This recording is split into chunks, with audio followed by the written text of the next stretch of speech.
Thank you to everyone who's joined so far. We're just going to hold off for another couple of minutes just to see if there's any last minute people on their way. I don't know whether you guys have access to the little emojis on your Zoom. So if you do, and you can like send me a wave or thumbs up to let me know you can hear me, that'd be really helpful.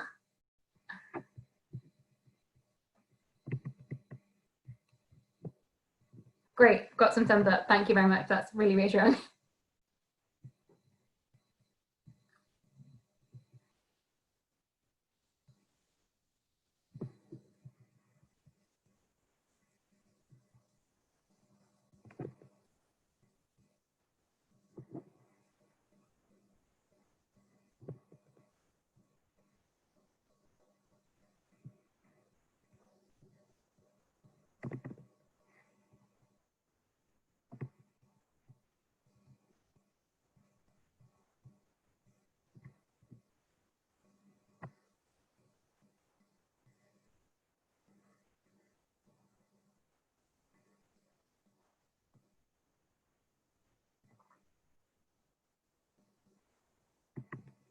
Also, as we go through, if anyone has any questions as we go through, we'll do a little Q&A session at the end. But if you have questions as we go, feel free to drop them in the little chat box. But we will do the questions at the end. And then if anyone wants to jump on and actually do the voice questions, well, that's fine. But if you have any to go along, just drop them in the chat and we'll get to the end.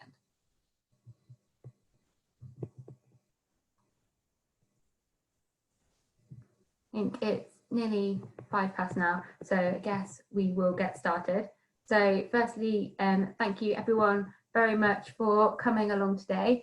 I'm Vicky Houlden. I'm a research associate in the School of Geography here at Newcastle, and I'm really interested in healthy urban environments, in particular how we can bring nature into cities to benefit health and well-being. But given the theme of World Environment Day, we're going to talk specifically about biodiversity and how that relates to green space and our health within urban environments, and particularly what we can do to support biodiversity and use our interactions with nature in our surroundings to benefit our mental health. So, we've recently, over recent decades, seen an unprecedented change in our living environments and our way of life. More than half the world's population now lives in cities. Actually, 55% of the world's population lives in cities. But in England, it's actually over 80%. This is people moving into cities for jobs, employment opportunities, but also population growth. But this is a bit of a problem when we think about our urban planning, because we're trying to accommodate more and more people very quickly. We tend to build cities to accommodate people, to optimize our use of space, our access to transport and facilities. We don't necessarily know how to design them best to support our health and well-being. And actually we see that health, in particular mental health, tends to be poorer in urban than rural environments. This is because as much as they offer us opportunities, cities can be quite stressful, hectic, noisy, polluted environments, and they can be pretty overwhelming for our mental well-being.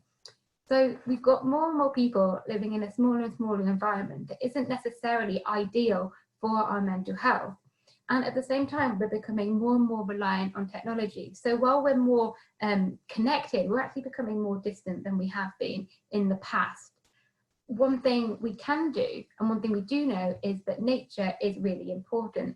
Humans evolved in natural landscapes, and it's these types of environments that make us feel most at home, most relaxed, most happy. So by bringing nature into the city in the form of urban green space, we can benefit our health and well-being.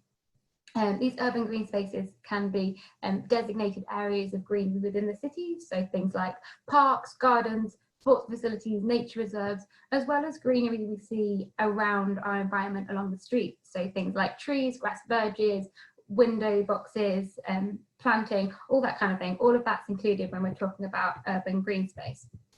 And we've seen a huge increase in interest in this topic over recent years. So here are just some recent headlines from, these are all from the last year. So So we're getting more and more interested in how we relate to our environment and what kind of environments are good for us. We're also hearing more recommendations about how long we should spend in nature, how close we should live to nature, how much greenery we'll need to live around our homes. And a lot of anecdotal evidence of people feeling better in more natural environments. And we have expressions in our society like escape to the country and getting out of the city. And I think we all saw recently when we entered the first stage of the restrictions being lifted, people rushed to the coast and these natural beauty spots. So we really particularly feel this need to connect with nature when it's taken away from us. I know people going on their daily walks tend to be really attracted to their local parks and natural green spaces are getting more and more busy. And this is because we know innately that we like being in nature, we know it's good for our health. And because health is what we're going to be focusing on throughout the talk, I'm just going to focus a little bit on what we mean when we talk about health. So the World Health Organization, at its inception, described health as a state of physical, mental and social well-being, not just an absence of disease. So when we talk about health, we tend to focus more on physical health. And if we're talking about mental health, actually a lot of research into mental health actually focuses on mental illness. But just as with physical health, just because we're not ill, that doesn't make us well. And mental well-being really, so is a positive measure of mental health. And it has these two aspects, which is feeling, so how we feel, which is known as hedonic well-being, and how we function, which is known as eudaimonic well-being. So how we feel, that's things like how satisfied we are with our life, our quality of life, how happy we feel. Whereas function is more to do with how we cope with stress, how we feel our life is worthwhile, the meaning in our life. And these are both aspects that are really important when we're talking about mental health and mental well-being. I just wanted to address that because we'll be talking quite a lot about mental well-being today. And mental well-being is particularly interesting because it's something that affects everyone. And it's something that we can try and improve, something that we have a little bit of control over. So this graph is based on health, but particularly mental health. And we can see that about 50% of our mental health is determined by our set point, our genetics. So that's where we naturally land, where our mental health starts off at. And about half of that is down to things that we don't have control over. It's in our nature, it's in our DNA. We can't change that. Around 10% is our circumstances. So that's our history, our experiences, the society we're born into. So our education, our existing health conditions, our ethnicity and income. And that tends to be about 10%. But luckily, approximately 40%, although this does vary person to person, is things that we can change, things that we have control over. How, and by making healthy choices, we can improve our health and well-being. And one thing we can do is we can change our environment and how we react and interact with it to improve our health. So this is really interesting when we think about nature and our environment, because there are things we could do to improve our environment, things we can do to change how we interact with the nature in our environment to benefit our mental well-being. This is important as individuals. We all want to feel well, we all want to feel healthy. People with better mental health are more likely to cope better with everyday stress. It's not that they don't get stressed, it's just that when life throws them a curveball, they're better able to deal with it. They tend to have better social relationships, they tend to have better communities, they tend to be more, tend to live longer as well. And at a societal level, mental well-being is associated with longevity, productivity and prosperity. So it's not just important for individuals, it's important for society as a whole. So I'm going to talk quite broadly about health to start with and about how biodiversity benefits our health. So we'll start quite generally and then move on to how we can utilise our interactions with nature, particularly to benefit our mental well-being, because that's the area that I know the most about. So firstly, nature can improve our well-being through biodiverse ecosystems. So ecosystem services are all the benefits that society gets from having functioning ecosystems. And this is particularly interesting when we're talking about urban green spaces, because nature only exists in cities. Really, if we think about like parks and nature reserves, they only exist if we put them there, if we specifically design them into our environment. So we need to know how to design them well to get the greatest benefit to the widest population. And one way these urban green spaces benefit our health is by providing these ecosystems. So the first of these is provisioning. So that's providing the basic needs of society. So it's food, it's shelter, it's fuel, it's clean water, it's medicines, building materials, all these things that ecosystems provide to us to function in society. Then there's regulating. So this is things like controlling the environment. So things like our local climate, our air quality, pollution, and vector-borne diseases. Supporting is really supporting habitats for biodiversity, genetic diversity, all different plants, animal species, which create a more positive landscape. And finally, culture. So this is one that I think we kind of relate to more directly as humans. And these are the kind of spiritual, recreational, intellectual interactions with our environment that help us function as people. And there's a growing body of evidence that shows that these ecosystem services are a mechanism for how green space benefits our health, and in particular our mental health. So, for example, cultural benefits might be us being able to use green spaces for events. It might be us going to green spaces to experience positive emotions because we feel happy when we're in green spaces, or we feel less stressed. They can reduce harmful exposures such as the urban heat island effect and pollution, noise, all these kind of things that benefit us as a society. Secondly, we've got the bacteria and hygiene. And this is one that I think we're hearing more about in the news because a few years ago, we went through a super clean phase where kids were really sanitized and a lot of kids developed more allergies. So these are all the benefits we get to our immune system by being exposed to a range of bacteria. The idea is that being too hygienic is a bad thing. So we can benefit our microbiome by being exposed to all these allergens and bacteria in a kind of safe way.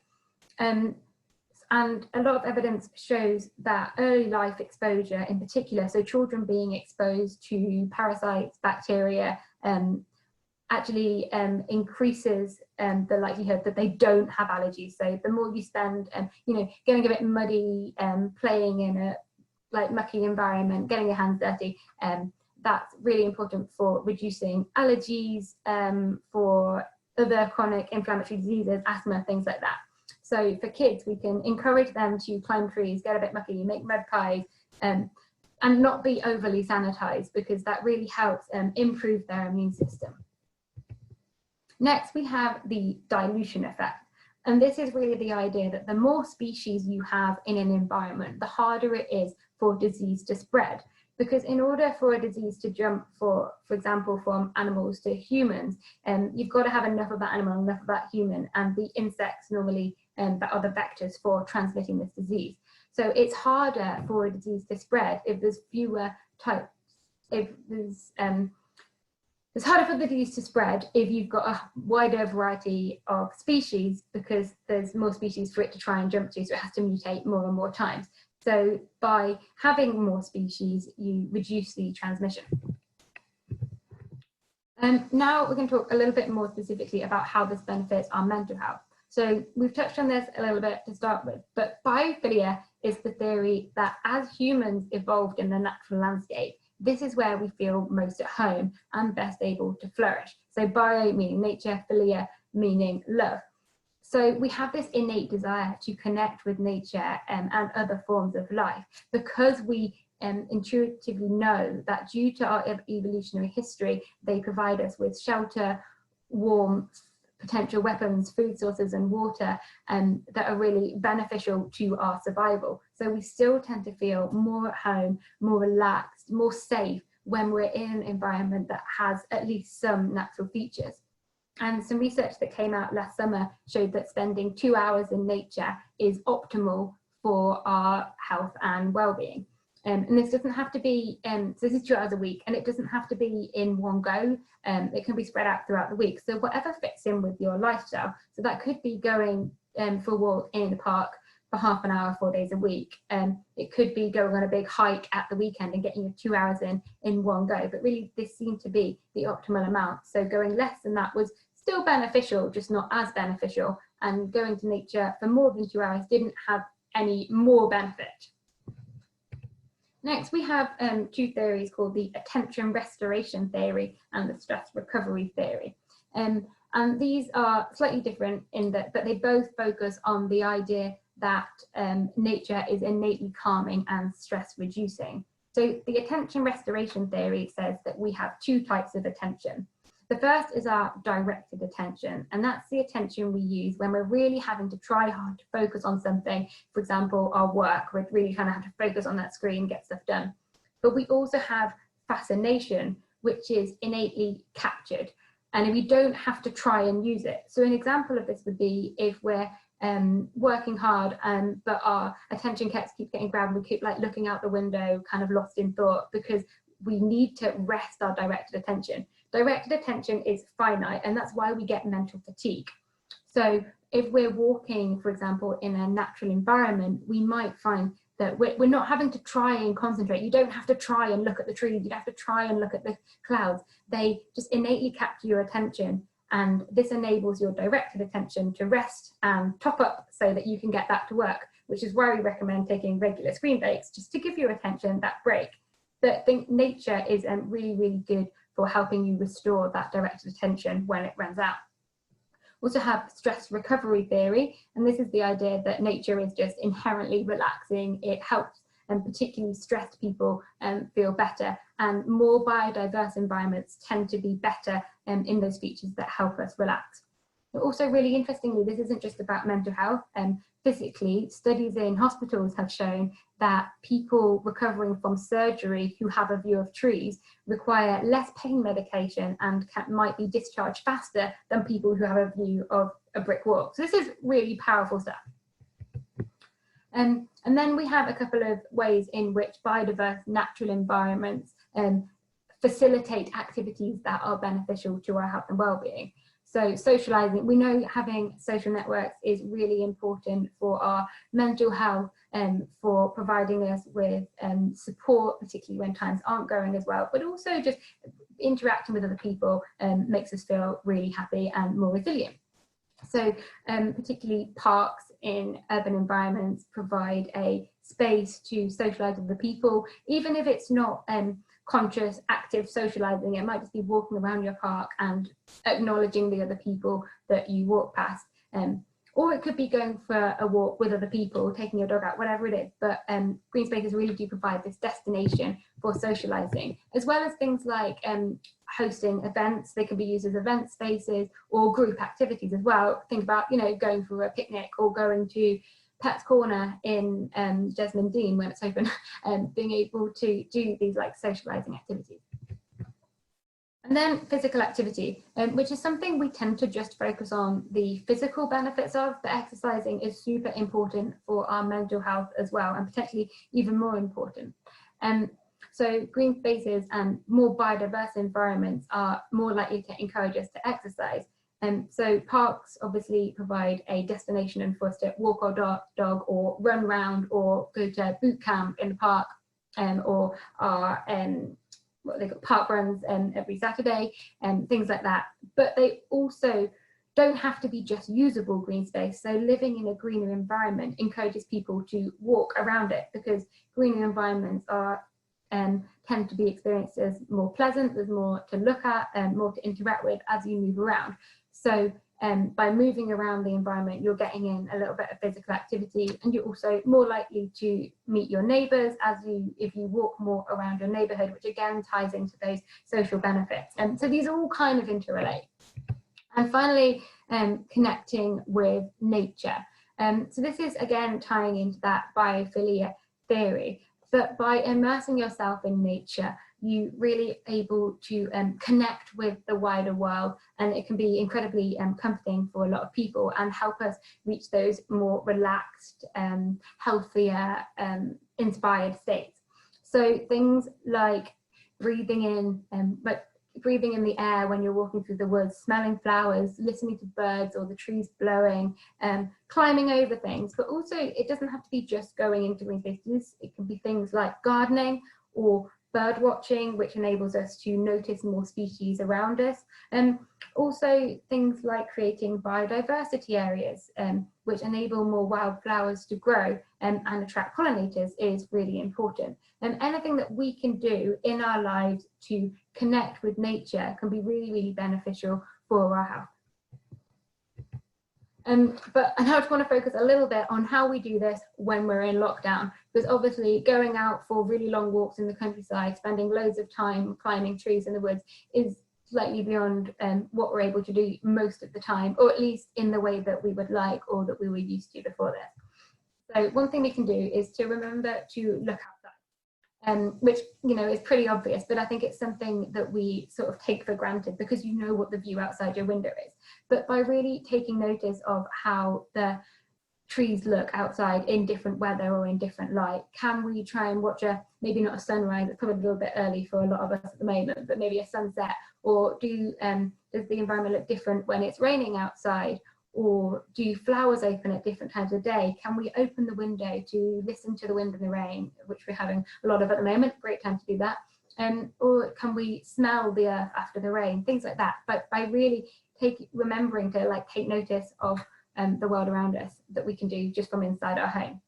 We can plant seeds. That doesn't have to be in a garden, or it's great if you're able to do that. But things like growing cress on your windowsill grows really quickly, or just those pots of herbs you can buy in the supermarket, or houseplants, anything you can do to bring a little bit more nature into your surroundings. But also maybe if you have access to a balcony or a garden and you're able to create a biodiversity area, either by planting some wildflowers or just not mowing a patch of grass, just helping those diverse plants grow up, which will be really important for pollinators and the biodiversity in your garden. We can also bring nature indoors in other ways. So think about things like, particularly in the autumn, we might want, particularly kids might like to collect pine cones and conkers, although I still do that all the time in the autumn. Or can we collect nice, interesting, rocks when we're out and about? Or can we also, it doesn't have to be physical objects, it could be things like pictures. Can we bring in more landscape picture art in our home? Anything that we can do to bring a little bit more nature inside our environment. When you're cooking as well, we can try really savouring those flavours, thinking about where these different plants and foods come from. Can we cook with different colours? Can we really smell our coffee? Can we savour it? And this can be a really mindful practice as well, which will be really important for your mental health, but also just thinking about eating more of a variety of things will be really important for your physical and your mental health. But also just, thinking about them as individual different plants can sort of remind you of the world outside. Something that's really easy to do, particularly when we're spending an increasing amount of time looking at our screens, is to just change your background. If you've got a Windows computer, it's probably got a built-in automatic changing through natural views on your constant rotation. But maybe your phone, your laptop, your iPad, if you've got one of those fancy TVs that you can turn into wall art when you're not using it, whatever it is, maybe even it's just a picture of some flowers or somewhere you like to go on holiday, or one of the built-in natural beauty spots, whatever it is, it would just kind of, every time you open your phone, it will just kind of give you that little reminder of a nice view, which can really add up. Or one thing as well, finally, you can do from the comfort of your own bed or sofa is just to stick a David Attenborough documentary on. Planet Earth, I would highly recommend, just to experience, particularly travel. You know, we're all kind of pretty restricted in how far we're able to travel at the moment. So by looking at different environments, different places, different animals, that can really help you connect to the wider world. And finally, I just want to touch on the NHS's recommendations for the 5 ways to wellbeing. So these are the 5 different things that we all should try and do to support our mental health and wellbeing, particularly if we feel like our wellbeing isn't perhaps as good as it would like to be, given the crazy climate we're living in. So giving, that doesn't have to be, you know, constant volunteering. That could be donating a little bit of money to a cause that you feel passionately about, or even just dropping a couple of pennies at the till in their collection box.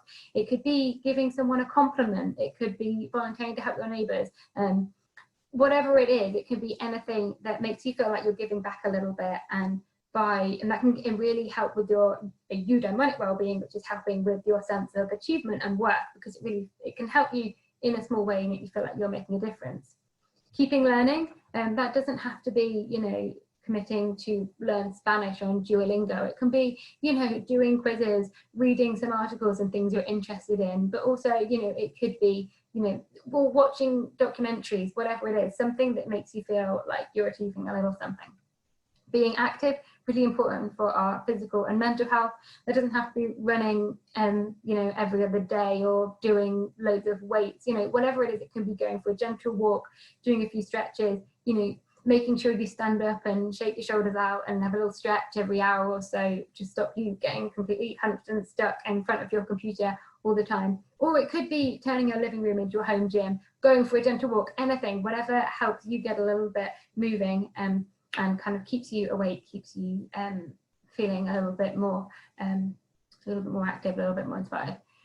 Taking notice, so this really ties into that biophilia theory, is that by noticing our environment, looking around ourselves, thinking about the wider world, just looking up from your phone when you're walking around your neighborhood can be really important. And finally, connecting. So that's connecting with other people, that's connecting with the wider world, that's connecting with the environment. So one thing I would suggest is that maybe next time you go for your daily walk, maybe try and look at the world around you, breathe in the smells, notice how the trees look, try and just take stock of what's going on around you and really try and appreciate the nature in your surroundings, and it just might help your health and well-being. So thank you very much. That's all from me, and I'm really interested to see if anyone has any questions. So I need to find the right. If anyone has any questions, feel free to drop them in the chat box, or you can now, I think, turn your microphones back on, and we might be able to take any questions if anyone has any.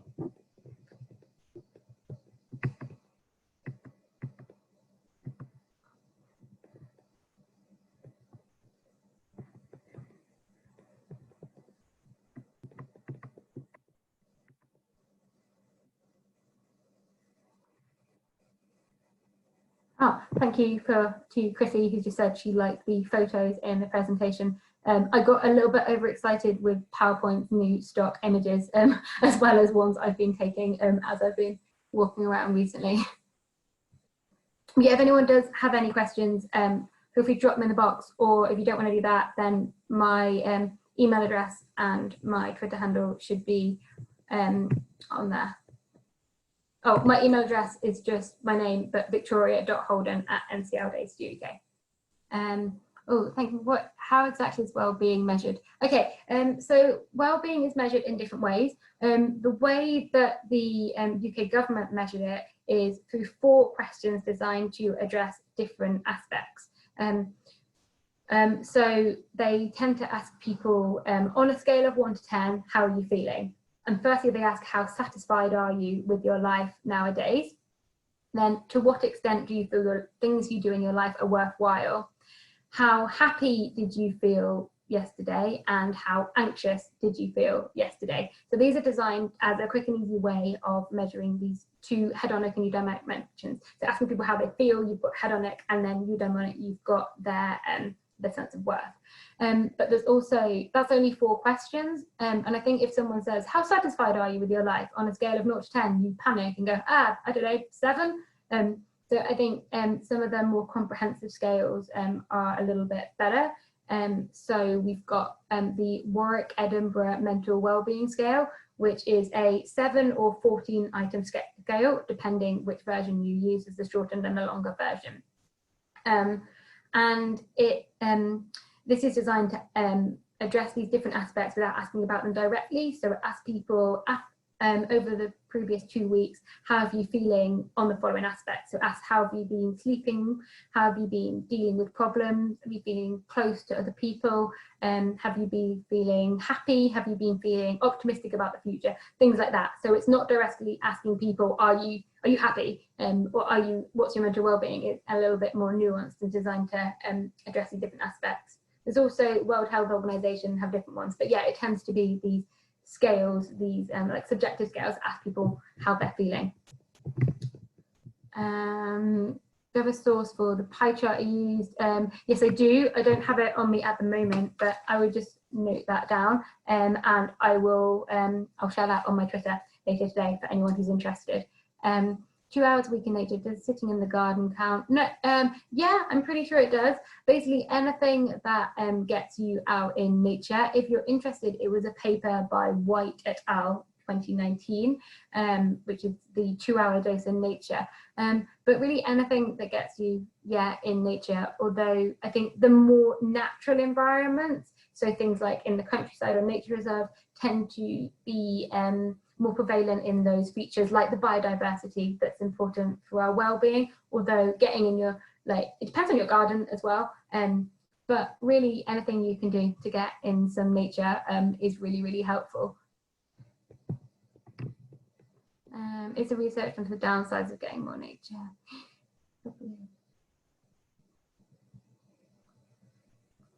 Yeah, so there's not, people tend to study the environment and health in terms of looking for positive associations. But yeah, you're right that it's really context dependent. But I'm really glad that you've found that spending time in nature has been really helpful for your mental health. I found that too. I found particularly when I'm feeling a little bit overwhelmed or stressed, being in woods specifically for me, I think it's different things for different people, is really, really relaxing. But yeah, I mean, the downsides of nature tend to be more focused on like social context. So if there's a green space that's not well lit or supervised, what's a very beautiful park in the day might suddenly be really threatening at night if it's not supervised. So you would, so you might go for a lovely walk in there during the day, but you wouldn't necessarily take a shortcut home through there on your own at night. But yeah, I think this is the same with a lot of things. Like the more you care about something, the more you're going to find it difficult when, you know, something comes to affect nature. But I would say things you can do are, you can always sign petitions, you can protest, you can create, or you can just nurture your own bit of nature. So whether that's getting, you know, putting a few plants on your windowsill to encourage pollinators, or if you've got access to a garden, just planting some seeds, letting it grow wild, anything that you can do to support nature can help you, you know, like affect the bit that you're able to control.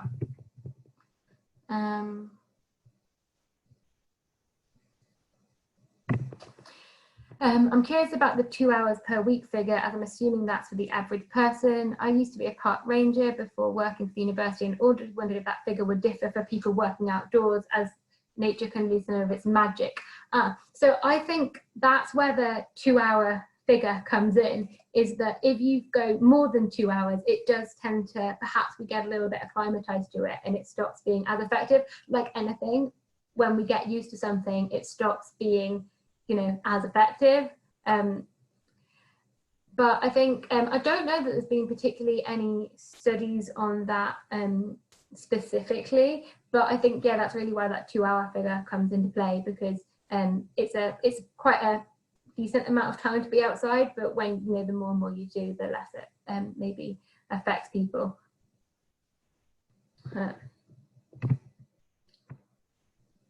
Right, if anyone's got any more questions, feel free to ask them now. I think that's all of the ones we've had so far.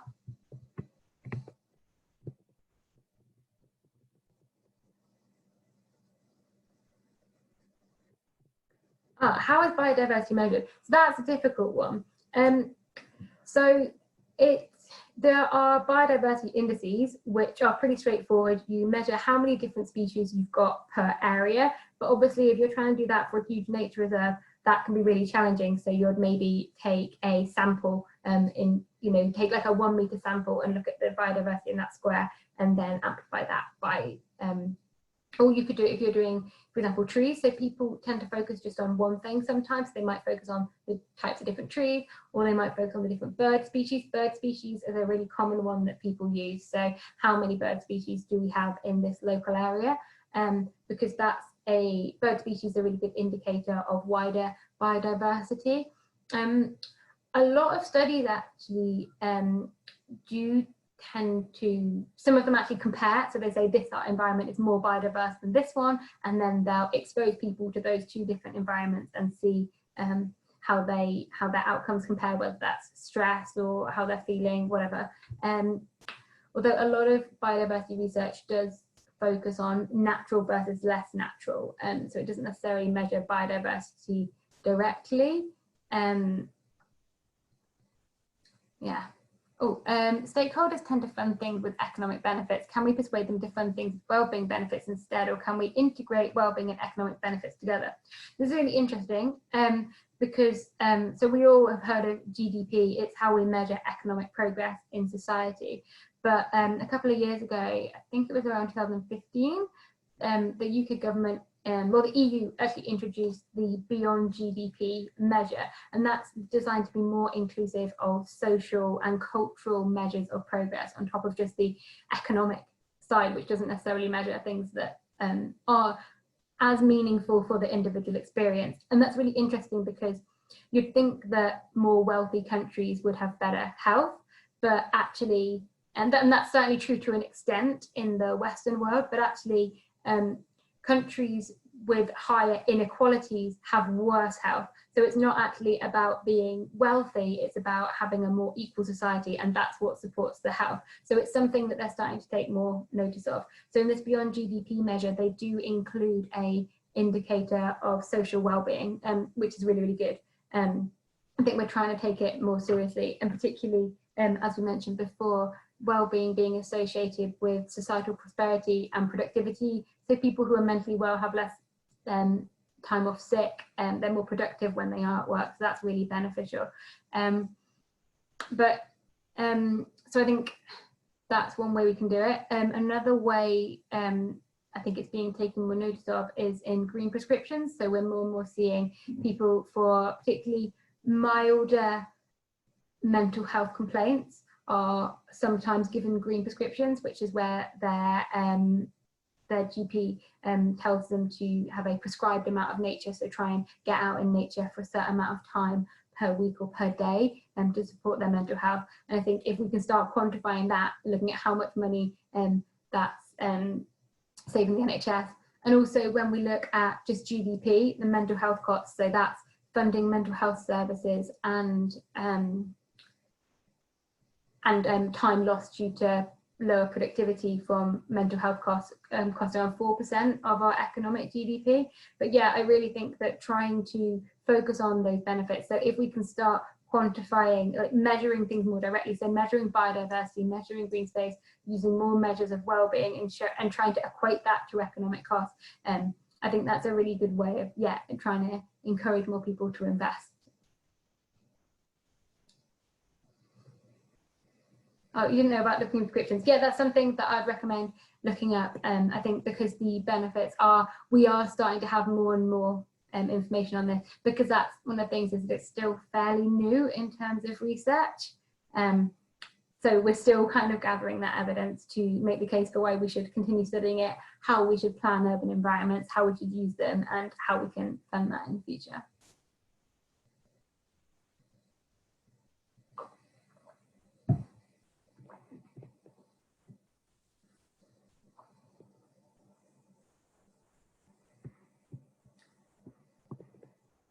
Great. Well, I think that's all the questions, unless anyone has any more. So thank you all so much for coming along. I really hope it was useful. If you have any more questions, feel free to follow me on Twitter. I post about my work quite a lot, or drop me an email. I'm in, like I said, I'm in the School of Geography, Politics and Sociology in particular. I'm in the Centre for Urban and Regional Development Studies.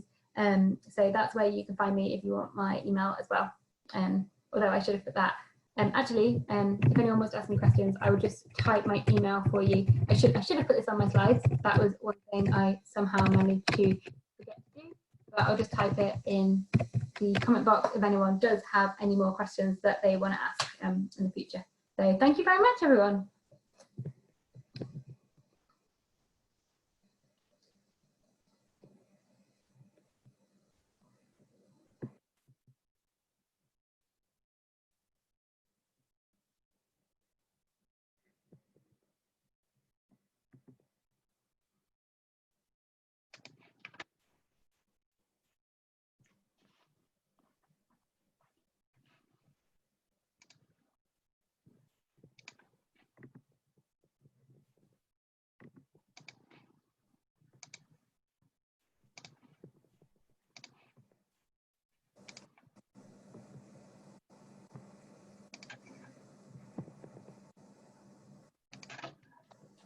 Just removed the last Sorry. few. That was brilliant. Thank you so much. Oh, was it all right? Yeah. I realised biodiversity is kind of it's something that's a bit newer to me studying directly. Yeah. It's kind of a little bit. I mean, it's not one of the talks I've done like a lot of times. So. Yeah. No, it was great. It was perfect, and everyone seems to have loved it. The questions were brilliant as well. So obviously people were really engaged with it. That's great. Yeah. Yeah. Perfect. Yeah, I definitely should have put my email address. I will remember to do that next time I do a talk. Cool. Yeah, Right. so great. Brilliant. Thank you. Well, thank you very much for inviting me to do it. It's not a Friday afternoon. So. Yeah. It's been raining today, so it's a good day for people to come to webinars. Yeah, I don't know what happened. It's like summer's over now. It's like over 10 degrees, and it was hailing before as well. No, I'd literally put my trainers on. I was about to go for a run, and instantly I was like, I was so glad that I just like dawdled for an extra couple of minutes, because otherwise that would have like But then it didn't last very long, did it? So, yeah. Amazing. Right, so it's recorded. I should have paused the recording before we started trying, but I'll try and put it down somehow. It'll be fine. Hopefully I'll get it uploaded on YouTube or something like that before too long, and then I'll share it out. Great. Cool. Awesome. Thank you very much. Yeah. So let me know when it's posted. Will do. I'll send you the link, and it'll be on our Twitter as well. I've posted some tweets while you were talking as well, because there was some stuff that I like. But yes, anyway, thank you. Great, thank you. Wait. That's all right. And take care and have a lovely weekend. Yeah, you too. Bye. Thanks. Bye.